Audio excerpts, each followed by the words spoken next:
माझी त्यांची उंची बरोबरीची होऊ शकत नाही भाऊ. ते आज राज्याच्या राजकारणामध्ये फार मोठ्या उंच पदावर एक महायुतीचा घटक म्हणून काम करतात भाऊ.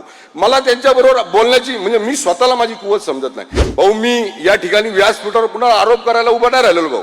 मला जे काय आरोप करायचे, माझ्या आरोपाचं जे खंडन करायचं होतं, ज्यांनी आमच्यावर चुकीच्या पद्धतीने आरोप केले, चुकीचा बेस नसलेले आरोप केले, त्यांना मी योग्य प्रकारे मागच्या 2 दिवसामध्ये मी त्यांना उत्तर दिलेलं आहे भाऊ. पण माझी एक विनंती राहील भाऊ आपल्याला या माध्यमातून, आदर फक्त भारतीय जनता पार्टीच्याच कार्यकर्त्यांनी करायचा का युतीमध्ये भाऊ? आदर फक्त सन्मान फक्त युतीमधल्या नेत्यांचा फक्त भारतीय जनता पार्टीनेच करायचा का?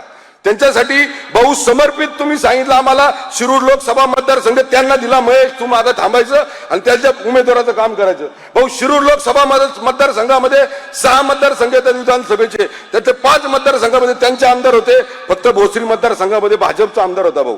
तिथं फक्त या त्यांच्या विचारधारेच्या पक्षाला 5 मतदारसंघामध्ये माग आहे, फक्त भारतीय जनता पार्टीच्या बरोबर मतदान जास्त आहे भाऊ. ही विचारधारा आपण सगळ्यांनी दिली. आम्ही विश्वासार्थ जपणारी लोक आहोत भाऊ, तुमच्या मार्गदर्शनावर काम करणारी लोक आहोत भाऊ. पण ही लोक विनाकारण इथं येऊन खोटे नेरेटिव्ह करतात भाऊ. चुकीच्या अफवा पसरल्या. 25-25, 30-30 वर्ष माझ्यासारख्या छोट्या कार्यकर्त्यांनी त्यांच्यावर बिलकुल बोललं नाही पाहिजे. माझी त्यांची उंची बरोबरीची होऊ शकत नाही भाऊ.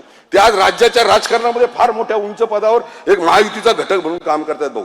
मला त्यांच्याबरोबर बोलण्याची म्हणजे मी स्वतःला माझी कुवत समजत नाही. पण माझ्यावर सारखं शिंतोडे उडून भाऊ त्यांनी भारतीय जनता पार्टीच्या म्हणजे भारतीय जनता पार्टीला एकदम म्हणजे चुकीच्या पद्धतीने प्रेझेंट करण्याचं काम केलं. आणि भाऊ एक साईडला म्हणतात माझ्या राज्यामध्ये नेत्यांशी जमते, केंद्रामध्ये नेत्यांशी जमते आणि स्वतःचे आरोप लपून ठेवतात भाऊ.